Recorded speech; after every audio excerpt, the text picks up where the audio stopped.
Hello and welcome back to another episode of WTF is AuDHD with late diagnosed sisters Ellie and Paige. We were diagnosed late. And we're here to educate. Yes. Whoop, whoop, whoop, whoop, Hey, that's not you, Brie. It isn't. You don't have Brie, but you do have me. And if you get RSD, let it be. I had way more, but I completely forgot about it. That was quite good. Thank you. That was really nice. I'm pretty impressed that I remember the 4 lines, to be honest. Yeah. When did you write that? Was that last night or like when It's been weeks of rehearsing. As you can tell, we don't have Brie here today. Unfortunately, Sorry. Brie got sick. So you're stuck with me. I'm sorry. We're stuck with Sam for a third week. I'm so sorry. But Brie will be here next week. We are doing the record with Brie this coming week, and she's going to be a great chat. But for now, Big shoes to fill too. yeah, big shoes. She's Yeah. a broadcaster. She is. She does that by. She is. Yeah, exhibit A. Yeah, there we go. Thank you. Yeah, so Brie will be on with us next week, but Sam and I are back again today to answer more of your questions. We're going to talk a bit more about like RSD and what we experience in our relationship. We're going to do some fun little silly games. Ooh, we should sounds- really have flipped the script a little bit there. What do you mean? Well, we should have gone. We had to do another episode because like the interaction online has just been so massive. Sorry, I had to The push magnitude of questions that we had asked from the community was just like Brie pretty overwhelming. so many. So I actually had to push Brie back away Yeah, to that's get it. Sam back Sorry, for a third time. Sorry, Brie. We'll have you in soon. There's just too much to talk about with Just us. way too much. We'll see how this episode goes because we might just be flooded again. It's Yeah, we crazy. might have to do a fourth week with Ugh. Sam. Yeah. Sorry, guys. No, we're going to answer some more of your questions. We're going to chat about, a bit of RSD stuff. We're going to play a couple of little, not quizzes, little who does what the most. Is that what it would be called? Yeah, pretty much. Like, we're just gonna give you quick fire round. Just Like who farts the most? No, not that, but it's pretty. that's a obvious. pretty easy one, yeah. But we'll do a little bit of fun like that and just chat more about our relationship and our experience being like diagnosed ADHDers and obviously me, AuDHD. But first of all, I just want to acknowledge Happy ADHD Awareness Month. Yes. Woo! October. Finally. I know. Finally, we're being seen. Gosh. No, October is ADHD Awareness Month, and so this is basically a month where we can hopefully talk about ADHD even more, and help people understand further what ADHD actually is, and it's not just about the stereotypes that we've all been taught. Yeah. But also then open that up to all year round. Exactly. I feel like it should be every day. Like anything should be. We should be aware of everyone every day. Yes. Yes. Just like Valentine's Day. Exactly. It's Yeah. gorgeous. Thank you. So yeah, October ADHD Awareness Month. Sam, is there one thing, if you could use your one moment in October this month, ADHD Awareness Month, is there one thing that you wish you could just say to people that don't understand ADHD? What's the one thing that you wish people understood about ADHD? Or what's the one thing you would tell people to try and get their understanding a bit more Good there? question. Would probably be just to have some patience. Mm-hmm. Growing up for me, because I didn't understand my brain at school, I felt really dumb because everyone was doing their tasks and they often do the tasks kind of very similarly. Yeah, similarly, yeah. Similarly. Yeah, they're all following a similar process. Yeah, they all do the same thing, but my process is completely different. So I'd feel kind of dumb anyway because I'm doing things differently. Little did I know, I'm actually just doing it in a more creative way. So I'm getting to the same result, but I'm just doing it in a much, different way. Yeah. So I think people just have a bit more patience and just to, if you're gonna have one way of doing something, don't assume that someone's gonna take the same approach. Yeah. So trust your process as well as everyone's processes. Yeah. Everyone processes things differently, Mm-hmm. and you just hope that people can understand that ADHDers are still functional humans. We can live in society, but we do just go about things in a different way. Yeah. So that's what you would hope that people could learn. Yeah. Yeah. I think so. Nice. Just have a bit more patience. Yeah, nice. I think if I could tell people who don't understand ADHD one thing, it would be that the name is bullshit. The name actually doesn't do it justice at all. We don't lack attention. We just lack the ability to control our attention sometimes. So we've actually got a heap of attention. And I think that's a massive misunderstanding from people, that they think people with ADHD can't pay attention. We actually can pay attention, but we can actually hyper-focus on some things. But we also have lots of different places that our attention is trying to go. So again, it's not necessarily a deficit. It's just a different way of processing things in a way. So that's probably what I would say. And I think I'd also like to have people more aware of the rejection sensitivity dysphoria that we experience. Yeah. Like ADHDers may come across as loud and annoying and like intense and stuff. But a lot of us, and most of us, are quite insecure, and we've been told a million messages before the age of 18 about how we're useless, we're slow, we're this, we're that, and it really affects our self-esteem. And so I just hope people could maybe give ADHDers a bit more kindness and not see them at that face value. Just understand that underneath there's a lot more going on, and we actually do need a lot of feedback and positive reinforcement and all that. So that's another thing I'd probably wish people knew. I'm so guilty of that too. There'll be some people I'd work with before I was diagnosed that I'd find really frustrating, really annoying. Often would be seen to be quite attention seeky, and maybe they were, and that was possibly one of their coping mechanisms, maybe. And so after being diagnosed, man, I had such a different outlook on things. I would give everyone all of a sudden had the benefit of the doubt. Yeah. As opposed to me just being frustrated immediately with them because for whatever reason. I so get it.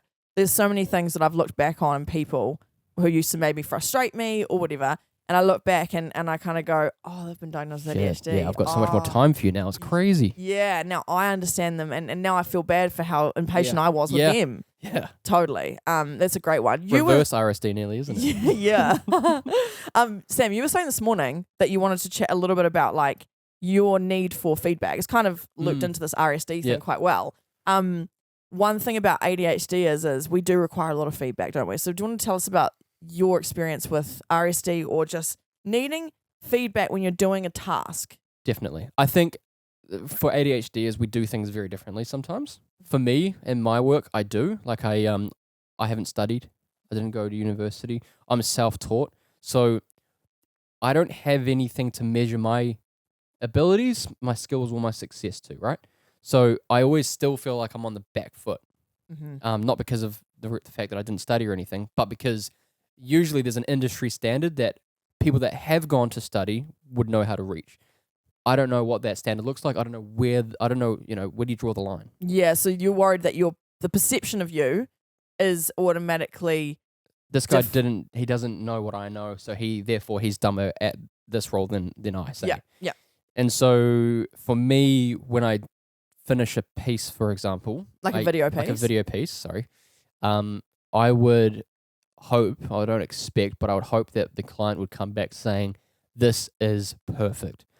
Not even that, or, even if it's we're so close, this is amazing. Yeah.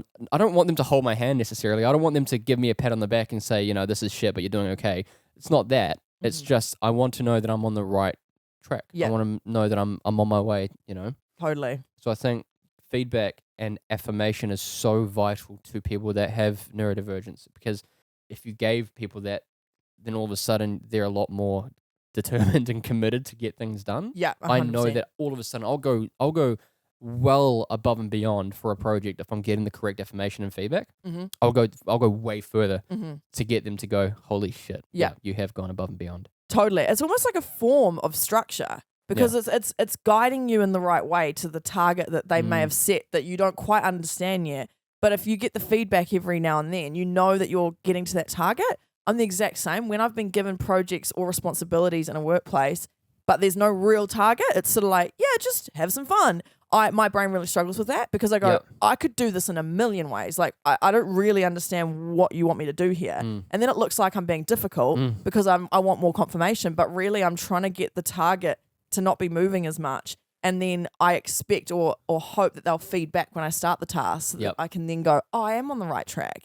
And I think that also comes from years of being, as we just spoke about, self-esteem being crushed because you're slow or you feel dumb and blah, blah, blah. So I feel like we have this need more than others to have that feedback from other people. But I don't think it's a bad thing either. I actually think ADHDers who are asking for feedback, to me, that shows that you're really trying your best. You're actually trying to help satisfy this person's need. And I think that should be looked at as a positive thing. Definitely. Not also, necessarily... if you lose sight of it and you don't know what that end goal is, then you do it wrong. Yeah. Then all of a sudden, I'm gonna do it worse the second time because I'm not determined to do it. I'm not excited to get it done. Yep. There is nothing worse than working with someone who's neurotypical. Yeah. Where you provide an incredible piece of content or work that you are incredibly proud of, and they don't even say thanks. They just go, all right, cool, next task. I'm like, yeah. Sam just jumped up and had to let out a whole lot of energy. Sorry, that was a good gag for the people watching. You're on YouTube. If you want to come watch on YouTube. If you're listening, then that was really weird. Yeah, sorry. No, that's another thing you do actually, is you have bits of energy that you have to release. Yeah, I quite do. often. That's so funny. Yeah. That was a great example. Like as a kid, what did you used to do as a kid? Oh man, what would I do? What wouldn't I do? Yeah. Yeah, I'll tense up. I have these like adrenaline things. I'd call them little adrenaline rushes, where could be due to excitement, could be due to anger, could be due to joy, could be joy to, could be down to kind of anything really. Yeah. And I would I'd grip my teeth and I'd like do this and I'd go, yeah. Again, come and watch on YouTube. Yeah, sorry, this is such a visual one. But that is, I mean, it was a great thing for my parents because it actually tire me out as well. It'll be a lot of exerting of energy. That was kind of it, because I felt this, when you like, I don't know if people get this, but when you have so much built up energy or something, you kind of get the chills. You kind of go, oh. Yeah, I get and that. so you need to exert it in some capacity. Yeah. And that can sometimes, and Paige is a great example of this because she has her Tourette's. And so when she twitches, a lot of that is because of her, there's so much energy. I'm assuming, I think. I think it's a double pronged thing. I think it is to do with energy that's being not directed properly. And I also think it's an anxiety nervous system thing. But Paige also as a child, she would just like, if she saw a cow while we're driving to Napier, like we're driving through New Zealand, right? If she saw a cow or a horse, she would literally go, like scream. Like she couldn't help her, like she was so overwhelmed by how cute it was and how much energy it was giving her that she would scream in the car, like in a nice way. But she was always had to exert her energy. Hence why we got into athletics at like 2 years old and stuff, and why your dad probably got you into rugby. But that didn't stop the pirouetting. Am I right? No, it didn't. Thanks for bringing that up twice in a row. No, it's also the same thing with animals. I do this now. Yeah. I love my animals to pieces. I love our dog Ruby and I love our 2 cats. When I'm giving them any sort of affection, I just have to go, I have to resist myself from popping them. Yeah. You know what I mean? I know. And at least I like get up quite real close to two and I just go, I fucking love you. Yeah, no, I so get it. Oh, the energy is so intense. So funny. And we spend so much time masking it, like in real life, like out in the real world. I know. We spend so much time masking that energy, and it's really tiring. And then when we feel like we might release a little bit, you can get weird looks and stuff. I just wish we could all be ourselves. And that's why when we hold it all and we get home, we're like a ping pong, or like like a pinball machine. Yeah, exactly. Bing bong, bing bong, bing bong, just nonstop. Yeah. Yes, Sam and I, like when we both used to work full time in different roles at different companies, I feel like you and I would come home after masking all day and just be like both pieces of shit. Like we were really exhausted, but we didn't know. Again, this is before diagnosis. We didn't know why you and I were so exhausted and shitty at the end of the day. Always so lethargic. I couldn't work it out. Yeah, now I understand why, and it's because we were masking all day. Yep. Yeah. Well, honestly, once we got that diagnoses, it helped us a lot. Yep. Is there anything else you want to say about like needing feedback and like just your rejection sensitivity, like even in a relationship or anything like that? No. Oh, I mean, sometimes maybe if I've done a big task, like a big admin task or something, I've made the bed. I love making the bed, by the way. Oh yeah, you do. Holy thank God. Shit, I love making the bed. I hate it. It is my therapeutic task. Ooh. I hate it. The bed hates you. Okay. So yeah, when I make like a really brand new folded bed, I've got a bit of a new fold system going on or something, I want you to acknowledge it. Yeah, and if I just walk in and go, oh thanks. Yeah, it's not really enough. It's not enough sometimes. Yeah, but it's fine. Like I get it because I this is my thing that I love to do, and I know that you hate it. So you walk in and just go, okay, cool, there's the bed, whatever. But no, but you do that. You're really good at always saying thanks for doing this or whatever. So no, not really. I think we're really good at giving each other those compliments, and we're really good at.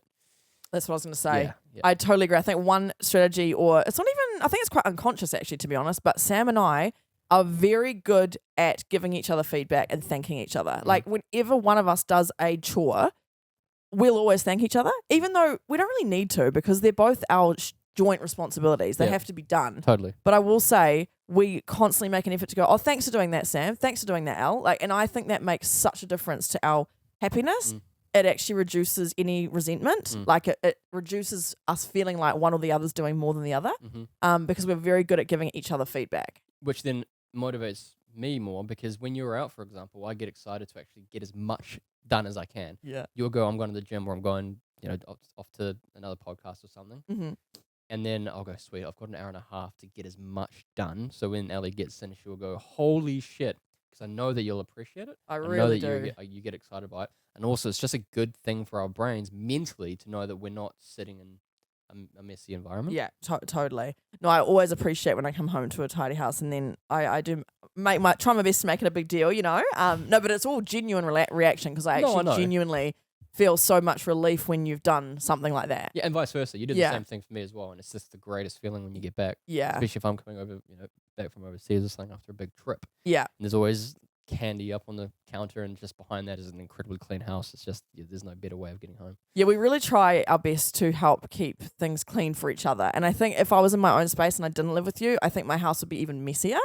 And maybe vice versa, although you're very good with your systems and processes. Yeah, I need systems and processes. Yeah, we'll get to this soon, maybe in the little pop quiz we do. But I'm actually quite a messy brain, whereas you are a lot more structured, which is one of the reasons I'm sort of like, is he potentially autistic? It's hard. I don't want to diagnose Sam, but there are things about Sam where I honestly wonder if you're ADHD.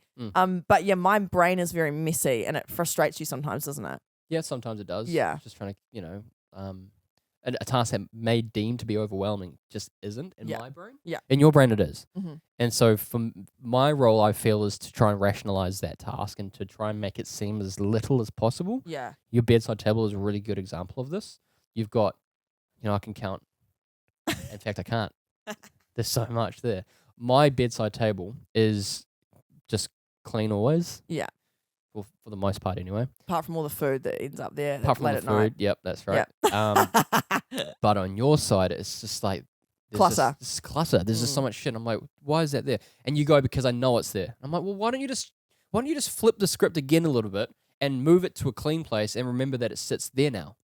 Yeah, like it needs to be in sight for you, right? Like it nearly needs to be in visual range. It does. I have really bad object permanence issues where if it's not there, I forget I have it. Yeah. And I'm quite a hoarder actually too. I'm not a hoarder in terms of I've got an issue with hoarding, but I'm definitely You're a sentimental hoarder, I think. Yeah, like I hold things for ages, even little things. But then the thing is, you do this too. You're very sentimental, but you have a place for everything. Yep. Like you've got like all your plane tickets in one folder. Yeah. Whereas I've got random concert tickets and all sorts of boxes everywhere. Like mine is just not stored, and it's so stressful in my brain. And it really stresses me out because my autistic side does want the structure and the order, but I can't do it. So I really appreciate when Sam helps me with that, because I'm just not great at that. Maybe we could talk a little bit more now about like how we balance out the household, because I think a lot of people wonder how you balance the household, especially in neurodivergent couples. And obviously there's like the traditional gender roles where back in the day it was the woman at home and the man at work. That's very, very stereotypical old school thinking. Yeah. But we kind of break up our jobs into our skills. So like I'm very good with like bills and like organizing the finances in the house and like all that kind of stuff. Like Sam hasn't really ever touched one of our bills, but I'm happy with that because I'm actually a control freak and I like doing it. Whereas Sam, he's more of the outdoorsy guy. Like you'll go and do an outdoors, you'll go and weed the garden, and I hate doing the weeding. I love weeding as well. Yeah. I hate it. In some ways we balance each other out well, because you'll do making the bed. I hate that. Anything that's kind of a bit physically taxing, I'm just like, I'm out of here, man. I'm out of here. So we actually balance each other out quite well with the household tasks, don't we? I think so, yeah. I think for me it's the things that I can visually see, whereas you're quite good at the nitty-gritty stuff in terms of the cleaning, the details. I'm a detail-orientated person when it comes to everything other than cleaning. Yeah. But if there's something that it's like, it's also, it's a respect or a pride thing, I think, for us. It's like, if I'm waking up and the house feels like shit, then I feel like shit. I don't feel like I'm in order. Yeah, totally. I've realized recently as well, Sam and I have always had our own incomes, and quite a few years ago we combined some of it, so we have like a spending account which is just for us, for both of us to use. But I have like a ledger in my brain where everything has to be weirdly even, especially when it comes to finance. And so for ages, even though I was earning slightly less than you, I was still contributing just as much. And to me, that was fine because to me, it was like 50-50.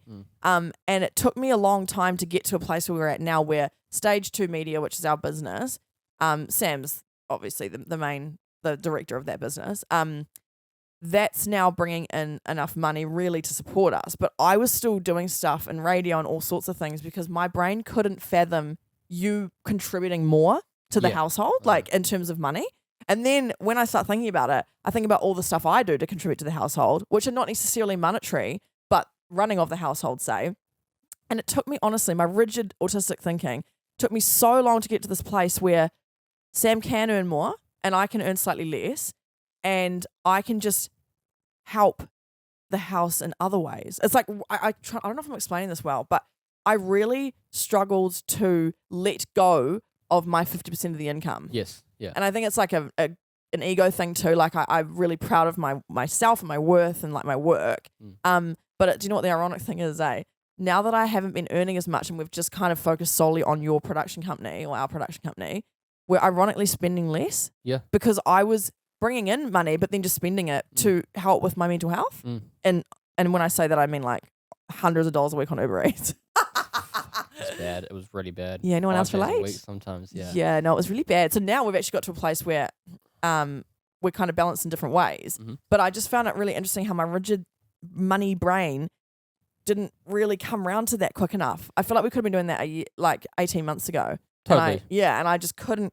My brain couldn't move from where it was. No, it's funny, isn't it? Because you sort of went into that role and you were a bit stressed as well afterwards. You know, like you also worked out quite quickly that the dollar figure comparatively to your mental health wasn't paying off. Yeah. It wasn't worth it. And if you actually just allocated all that time and put it straight back into the business, you know, and like use your skills as well, then all of a sudden it's what's mine is yours kind of thing. Because you're a wordsmith and you would help me on the business front in that end.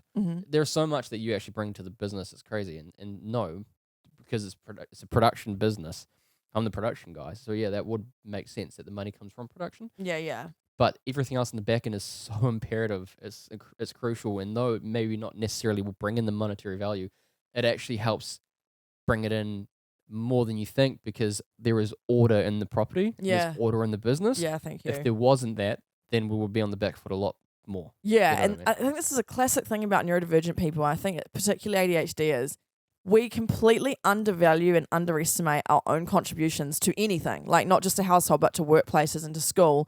I'll always see what I'm not doing, what I'm not doing enough of. Yes. I'm not doing enough of that. Whereas I'll hardly ever celebrate my wins. It's like what Dr. Haram Sadiq said this. He was talking about how he now has in his office all of his achievements up on the wall to remind him that he's actually amazing.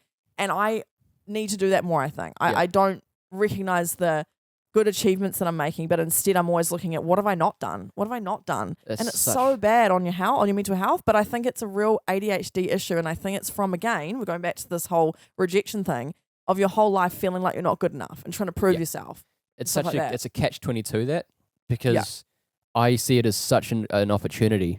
If you know, like we're never going to be satisfied with where we are, with where we're positioned now, which I think is a really good thing to have, but it's also quite a bad thing because you're right. Yeah, 100% right. I can vouch for that wholeheartedly. Like I have just on top of my mind so many different moments where I've done something incredible, but I've seen what I didn't do. Yeah. You know, like there would be some shots that I didn't quite get on this specific trip, but the project was unbelievable and is a huge success, but there were 2 shots that I didn't get that I'm kicking myself over.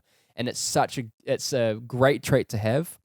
Because you achieve high. Exactly. You set your standards are really, really high, but it also then will catch you out, unfortunately, because you're not going to be satisfied. No, you always want more. You will always want more, which, man, it's a tough one. It's a really tough one in life in general for everyone. I think that's a tough one. You're always wanting more, but especially ADHDers, we're always wanting more. We're always wanting more validation. We're always wanting more achievement. And you get to a point where you are actually achieving it at quite a peak, and then you're not appreciating it because you're too busy going, no, but I'm not there yet. I'm not there yet. What do you think the answer is to that? It's a hard one. Where do you find the balance where you're happy with yourself and your achievements, but you still are hungry for more? It's a really hard one to answer. If you can find that, you'll be in a really good position, eh? Yeah, I think I've been able to, since my mental health's improved, so that's pulling away from things that were taking too much of my energy, now that my mental health has improved, I'm a lot better at appreciating what I am doing. I think a lot of the time ADHD's mental health is so poor without realizing it, especially if you're undiagnosed, that you spend your whole life in like a lack mindset of like negativity. Then when you actually start accommodating yourself in your life and you feel more positive and like you've got more room in your brain to like deal with stuff, I now do appreciate what I am doing in a weird way. I could always do more, but I think it's actually to do with trying to be content with what you have. Self-love. Yes. It sounds so cliche, but it is so true, eh? Like it is. It is. And it's the standard, treat others the way you want to be treated, but just treat others the way that you would expect to treat yourself. Yeah, totally. That's so profound. Oh, that's beautiful. I can sign off. Yeah, see you later. I think as well, I'm really bad at this because my executive function just won't. I'll do it for 5 minutes and then I'll forget about it. But honestly, journaling and like just writing, even if you write down every day like one good thing you did, when you start looking back on that over a month, that's 31 things you've done that you'll look back on and go, I did that. That's another task in a day. But exactly, this is the thing. That's my challenge. It's like, really tough. I know, because I've tried journaling so many times. Right. But I think another thing maybe is to try and look back on where you were. Because I think we forget where we were too. We think that we're only in this moment ever. We're good at this. Yeah. What do you mean? Oh, we're good back? at this part. We're incredibly, because we have identified this. Yeah. Sorry, I didn't interrupt. That's right. We have identified that. And we often look back at the first house that you and I lived in together. Yeah. And fairly difficult times, you know. It wouldn't appear that way to others, but it certainly was. We often look back and we just, we reminisce and we go, if there's an issue that we have now, all of a sudden it feels a lot lighter. Yeah. You know, and it's a lot easier to deal or handle. Because we're better at navigating it. Without a doubt. It's unreal. Yeah. And we do appreciate where we've come from. Yeah, I think looking back and appreciating where you've come from and don't always be looking too far ahead because you'll never be happy in that way. You'll never have that satisfaction. Yep.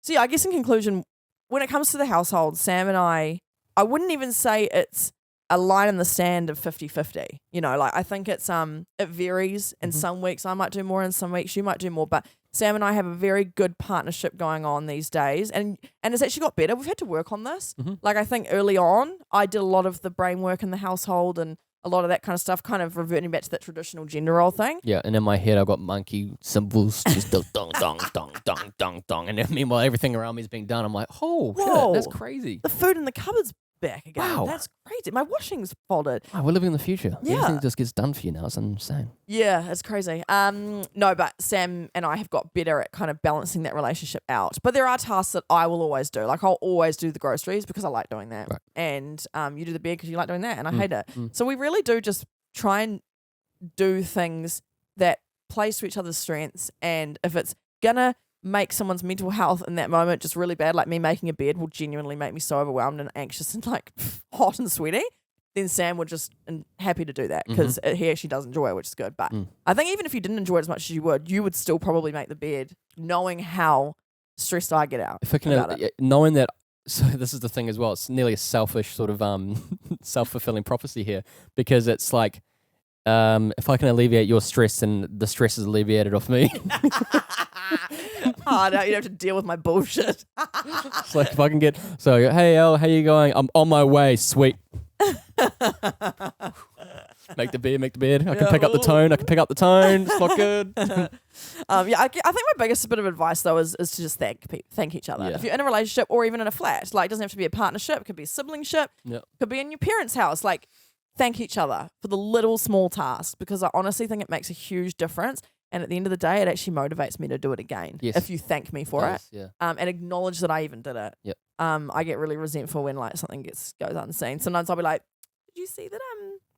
Like I'll always have to like, and same with you. Like we'll both be like, "Oh, did you see that the fridge is clean?" Whatever. Do you know what the worst one is though? Which one? When you're doing something, and then you go, "Hey, do you mind doing this?" And I'm already halfway doing it. Oh yeah, no, that's awful. But then I redo it all, and I'll make it messy again. Fuck this. Yeah, the dopamine's gone. Yeah. So I can't wait for you to see how clean this is. And you go, hey, do you remember to clean that table? It's like, Yeah, nah, relatable as. Is there anything else that we could talk about in terms of just balancing our household?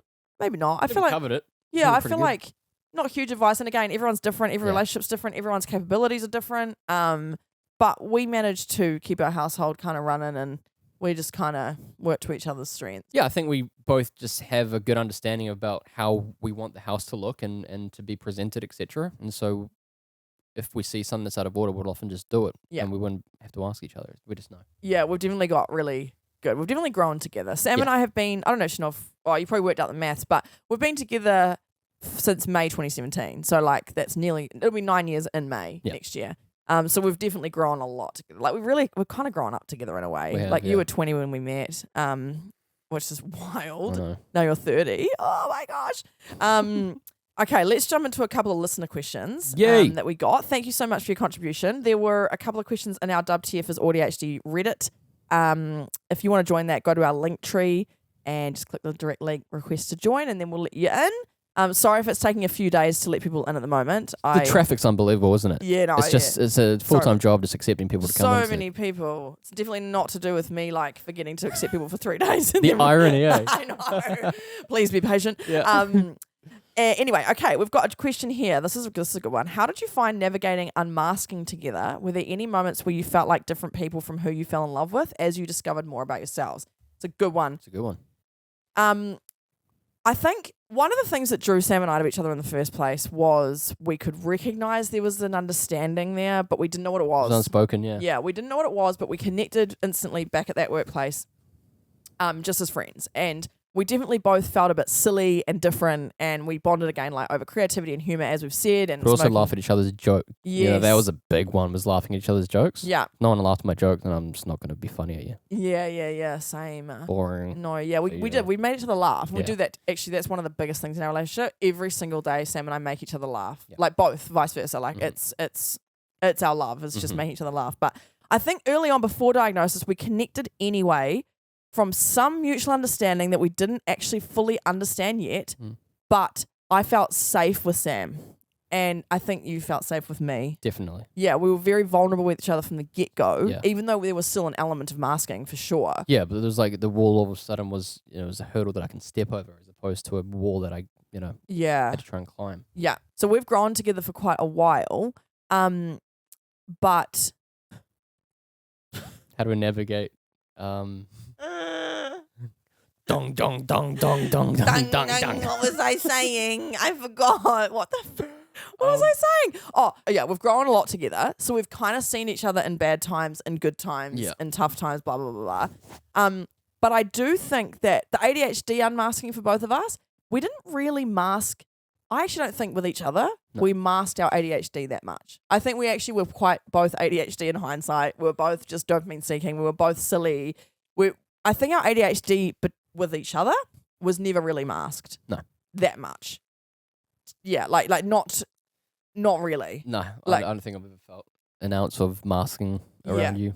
Ever. No, I think that was always kind of, once we got the diagnosis of the ADHD for both of us, it was like, that's why we're so buzzy. Like that was kind of that. So we didn't really have any issues there. If anything, the ADHD diagnosis helped us understand each other further.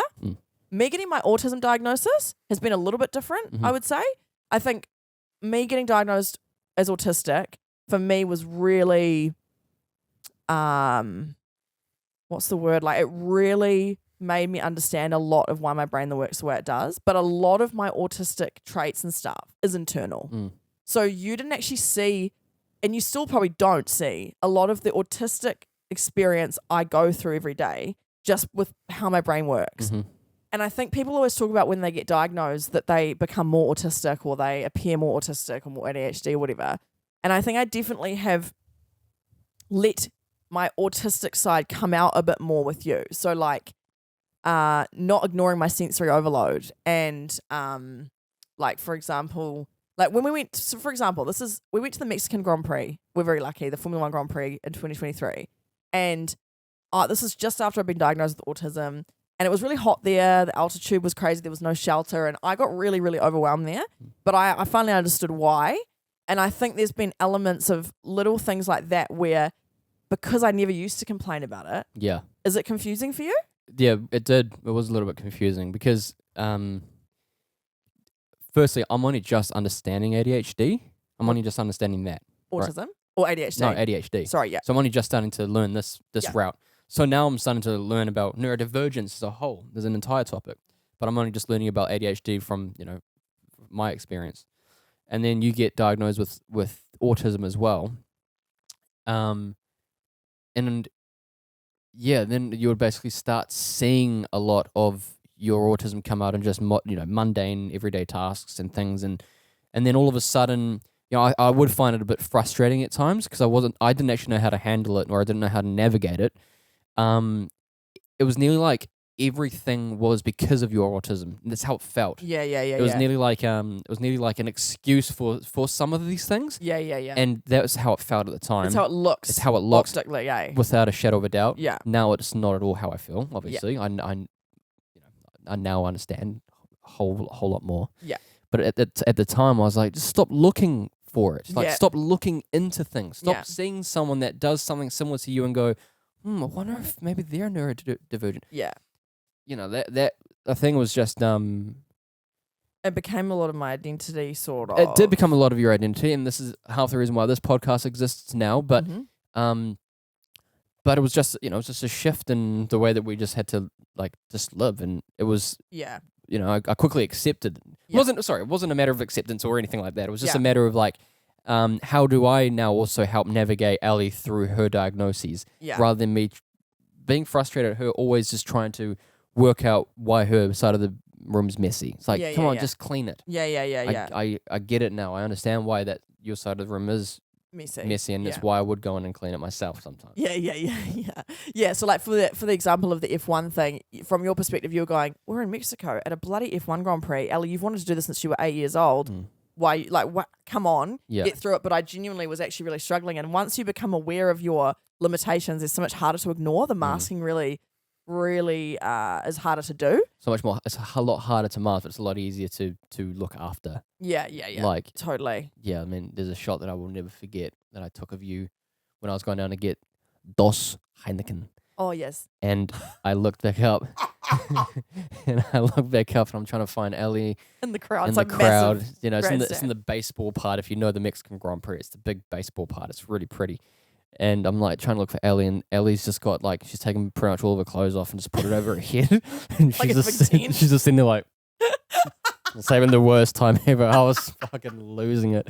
I was laughing so hard. It was so funny. We should bring that photo up. Yeah, we should. Yeah. Because back in the day, I'd have sensory issues, but I'd complain about them internally, but not as much externally. Yeah. And I'd kind of just go, I guess everyone's hot here, so I guess everyone's just shutting the hell up, and I should just shut the hell up too. But now I am a bit more. I'm getting my needs met more. Is what I'll say, and I think that was a weird adjustment for you in some ways. Because before I wasn't getting my needs met, but it was all internal. So for you, it changed a bit because I became a bit more high maintenance is not the right word because it's not that. No, you were more vocal about it. Yeah, it was just more vocal, and you were kind of like, hang on, I've been with her for 7 years. What? I haven't seen this side of her before, but it's because I was really masking. Even things like when plans change, or there was a while ago that you wanted your friend to come over, and you said, yeah, come on over, and you didn't come and ask me. And I, back in the day, would still have found that really frustrating. Yeah. But would have gone, oh, whatever, it's his house too. He's allowed to hang out with his friends, blah, blah, blah, blah. But on this particular day, I was on my bad bit of my cycle, and I got really frustrated at you because I was just like, no, I just can't have people come in. And then again, I think you were kind of going, what the hell? Why can't I have my friend over? That's so weird. But I think finally, I was actually just stating my needs again, and I think that's hard or weird for you. Yeah. Right? Yeah, you weren't also, it's not, I don't have to come up and ask you for, if my friends can come up. It's not like that. No. And you don't say no. It's not that. No. You physically show that you're not overly stoked with it. So, if I go, I think he's going to come over, it's going to have a couple of beers here or whatever. And then I just know when your mood will shift, and you won't explicitly say no, but everything about your demeanor says otherwise. Yeah. You know what I mean? I can tell. It's like, okay, sweet. Yeah. And obviously having to adjust to that as well, and it's fine. It's good. Yeah. But it took a while for me to adjust. Yeah, totally. And even me, because I was starting to be so much more aware of my body and myself, and I can understand why a lot of that stuff was weird for you, because it had been such an internal experience for me for my whole life. Mm-hmm. And now it all made sense. So I guess in terms of unmasking, we were kind of pretty comfortable with each other from the get-go, but I think my autism diagnosis was the one that was sort of like, oh, this is a bit different. We didn't really, and because the understanding of autism is so limited in general. Even I don't know much about autism in the beginning, and I've learned a lot, but I'm still trying to navigate, like, what is this thing I also have? And then you're trying to adjust to it, and you've known me for so long, and I've never had these issues. So yeah, that was probably the unmasking thing that was tough for us, was just for sure. confusion and learning how to navigate that, and you having to adjust of like, okay, so that's an issue for her, but it hasn't always been an issue for her. But what you didn't realize is it was always an issue for me. I just didn't say it. For sure. Yeah. It was also, it's important to say that you study psychology. So you were able to dissect a brain. Yeah. You know, you could dissect things in me. You could break me and work out why something is happening. Yeah. So it's also very important to mention, if no one knew that, which I'm sure they probably do. I'm pretty sure you mentioned that before. You have all that knowledge anyway. So you actually know how to. You're quite lucky in that regard. You know how to sort of deal to it. Yeah. Yeah. Totally. Let's see if there's another question here we can answer. Sorry, I was looking at the text machine. Shit, there's heaps up there. Wow. Let's just choose any one of those questions, Elle. Yeah, no, exactly. Any one of those questions up there, all those 1,000 questions. There's a question here from someone who said, how can I communicate to my boyfriend how I work due to my ADHD without sending him whole articles and stuff? You know, like, do you have any advice on that? Or do we have any advice on that of how do you tell your boyfriend who may not be neurodivergent, what do you think she should be telling him or sharing with him? Well, if your boyfriend's not neurodivergent, then read a book. No. She's literally specifically said she doesn't want to send him a book. Oh, okay, right. Sorry. It's a hard It's one. a hard. I think. It just has to. You just have to live your life as normal. You do what you want to do, and then when things come up and it's a little bit, you know, maybe he's not sure as to why you're taking this approach, then you just have to explain as it goes on. Yeah. Like, I think that's probably the best way to tackle it. Yeah, and if he's not receptive to you actually trying to explain yourself or show your needs, I'm not saying break up with him, but Get out of the babe. But yeah, like if he's not willing to sit down, to be honest, I think any partner should be willing to sit down and read a book. If a partner asks you to learn about a certain subject, in my opinion, if it affects them personally, your boyfriend should be doing that in some ways. But I get you don't want to overwhelm him either. I totally get that. I wonder if even sharing an episode of this. I was literally going to say, what about this episode right here? Yeah. While you're doing some tasks, you know, housework or whatever. Yeah. Or even the first one of Paige and I just explaining ourselves or who we were. Maybe showing one of those. But again, I get you don't want to overwhelm him. It's really hard. But I think simple sentence, maybe something like, this is who I am, and I would really appreciate if you just took 3 minutes to have a chat with me about this portion of the way my brain works. It's just how I am, and I think our relationship would do better off if we both understood me better. Yeah, I think it was good when you came up to me and when we had a discussion about it. You would explain things to me that you do differently. And see, remember, I'm also neurodivergent, so I would also probably take a lot of the same approach. But if say I wasn't, sort of nip it in the bud as it happens and explain to your boyfriend why it's happening, and then just always pull it up rather than having a full-on conversation, because sometimes it's also really difficult to try and remember everything that you do, because there will be a lot of subliminal things that you do that you don't realize you do. Yeah. And so waiting, just bringing it up as it happens, I think is really, really imperative. Yeah, that's a good point. It's just kind of identifying it in the moment as opposed to building it all up and then going, okay, I need to talk to him about those 10 issues. Because also you can't expect him then to remember all those things. Yeah. You kind of, if it happens as it happens, mention it, talk about it, work through it, and then all of a sudden, he should be completely receptive and Totally. All right, one more question. Are there any communication differences that arise because you are autistic and Sam is not currently known to be? If so, how do you all resolve them? We kind of spoke a little bit last week about how we manage conflict. But in terms of communication differences, I'm very highly communicative. I'm actually very hyperverbal, which may look like a discrepancy when you look at an autistic stereotype. So I'm actually quite hyperverbal. I think it might be my ADHD. So in terms of communication differences, it's the main difference is I want to talk and you don't always want to talk. Right. That's kind of it, eh? And again, we said last week, we just have to give each other space, and I had to learn that quite slowly. I learned that, but I learned that eventually that we do have differences there. We also, Sam, I think you struggle sometimes with your words, like in terms. I always struggle with my words. Yeah. Yeah. And that can be a bit of a roadblock in communicating as well. Because I can't quite explain how I'm feeling. And a lot of the time when we don't talk, it's not because I'm angry at you, it's because I'm actually angry at myself. And so I get so built up. Sort of the opposite to, you know, when I get angry and back in the day, I would literally put my fist through a wall because I'm so angry at myself. And so it's kind of the opposite to the whole, you know, this opposite to the, when I'm excited and I have so much built up excitement energy and I just have to go, bah! Just to release that energy. It's on the other end. What was the question? Our communication differences and how you lose your words. Exhibit A, I guess. Oh, the irony. That's so funny. Yeah. Shit. Monkey brain. Dong, dong, dong, dong. Yeah, I mean, I guess it's just we both forget what we're talking about when we're fighting. No. Now, what was the question again? It was basically any communication differences that arise because I'm autistic and you're not. Yeah. That's basically it. It's so yeah. Yeah. And I think also because I'm ADHD, it helps. I think if I was just autistic and you were just ADHD, potentially would have more issues clashes there.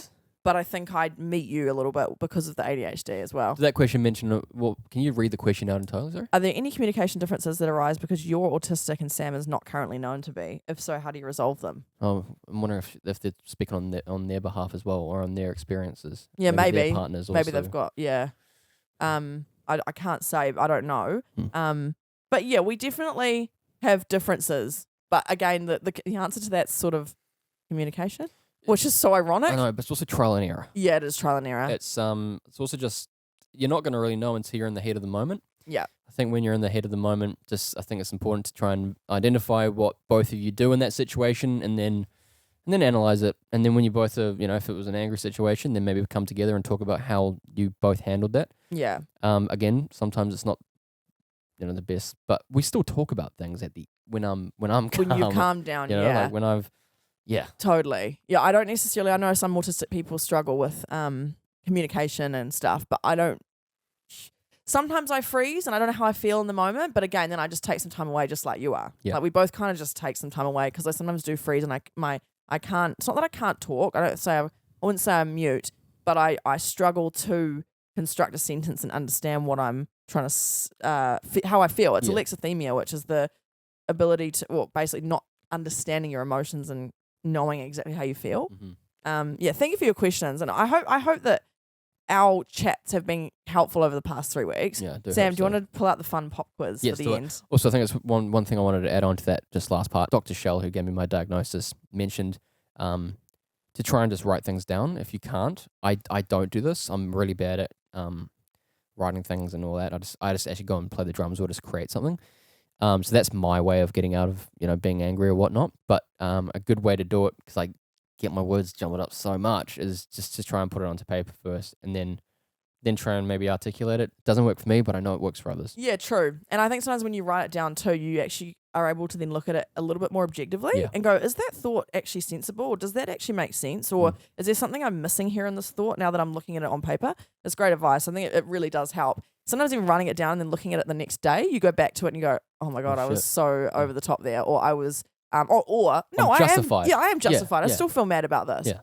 This is good advice. Yeah. We'll finish off this episode with a fun little pop quiz thing. It's basically going to be you or me. What is it? Like Ellie or Sam? This is called the, what the fuck? WTF AuDHD. The funny couple game is what it's called. Okay. Really, quite brilliant actually. Thanks, ChatGPT. Really ChatGPT, you rock. Thanks for being our producer today. Thank you so much for being our producer, ChatGPT. Shout out. I call ChatGPT Chatsy, by the way. Yeah, Sam's actually named his ChatGPT, which is not weird. I think it's quite cute actually. Use my P's and R's. Wait.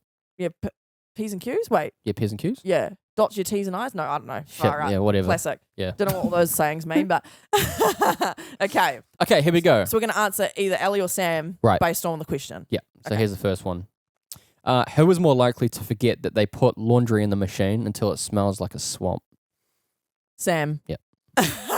Yeah. That's fair. I've done it. I do still do it. Yeah. But I think you'd probably more likely to do you'd take the initiative, you'd turn it on, you'd be like, yeah, I've done the washing, Ellie. Stoked as, Yeah, we've done the stoked as. first half of this task. Yeah. And then Can't finish even after the Auckland Orchestra Symphony plays on the Samsung? on the Samsung washing machine, they tell us watching's done, and it gets louder and louder, and Say, well, it should be dancing. yeah, drumming to it, you know, And then forget about it, they say, and then all of a sudden we have to put it through again. Yeah. Who's more likely to start telling a story, forget the point halfway? Good gag. Thank Good you. gag. Thank you. Good gag. That was an audio one too, Yeah, wasn't it's it? a bit of an audio gag like that. Sorry, complete the question. All right. Who is more likely to start telling a story, forget the point halfway through, and then say, anyway, doesn't matter? We're both pretty bad at that. Yeah, we're both pretty bad at that. I think. What were you going to say? Probably me. Just 'cause Yeah, I was going to say, I feel like maybe more you, but I think we both do that for sure. Yeah. Who has rage quit more tasks because the scissors, tape, and or charger mysteriously disappeared? Oh, no, that's me. Yeah, okay, that's a bit different. Yeah. If there's one piece of the puzzle that's missing, it's too much, and you're over it. Yesterday, you literally witnessed, we've got 2 blinds in our lounge, right? and they've both got the same coloured drawstring, whatever it's called. Yeah. And the bane of our life is pulling the wrong one, up, down, wrong. Yesterday, my dopamine was just so low. I was just I think I'm on my bad bit.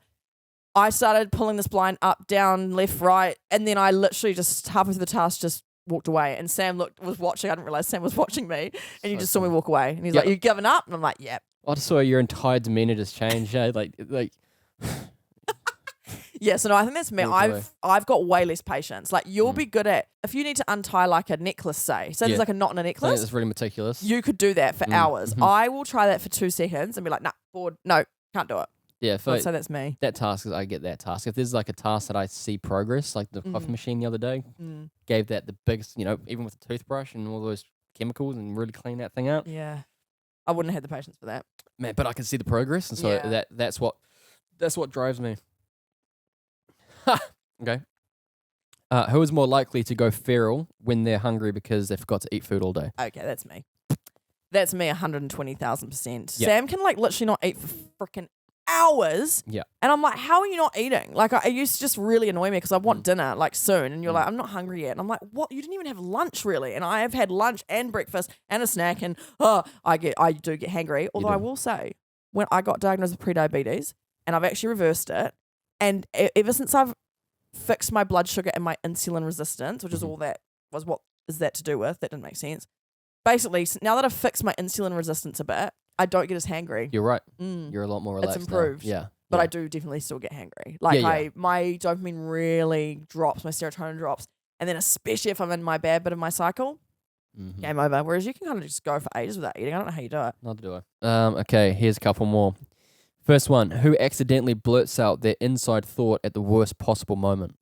Ooh, that's hard. That is a tough one, eh? I feel like you and I are really good at masking in public. Being aware. Yeah. Self-awareness is crucial. But between the two of us, we kind of just blurt anything out, actually. I think that was quite even. Yeah, when we're together, definitely, we just kind of say what we think. Yeah.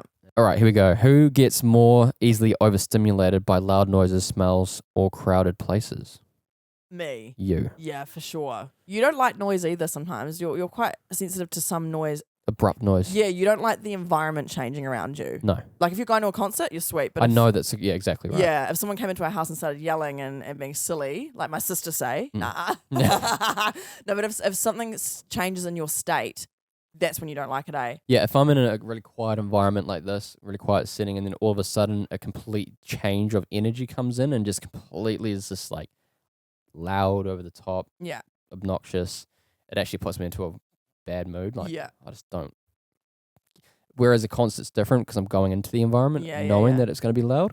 That's a bit different. Yeah. But you're right. If I'm going for a nice walk down the road and a car drives past in a shitty Honda Civic and they just go, it just rocks me up. Yeah. But no, overall, I'd probably have the worst sensory overload. Yes. Yeah. Yeah. Between the two of us. Yeah. Yeah. That's why we should have had this episode sponsored by Loop earplugs. All right. One more. Who is more likely to forget why they walked into a room within 2 seconds? Again, that's pretty even. Yeah, I think it's pretty even. Sometimes I'd go. I think it might be more you. Yeah, I was going to say it could be me because I'd often go downstairs, get some munchy food from down there. You'll go, can you please get me a water?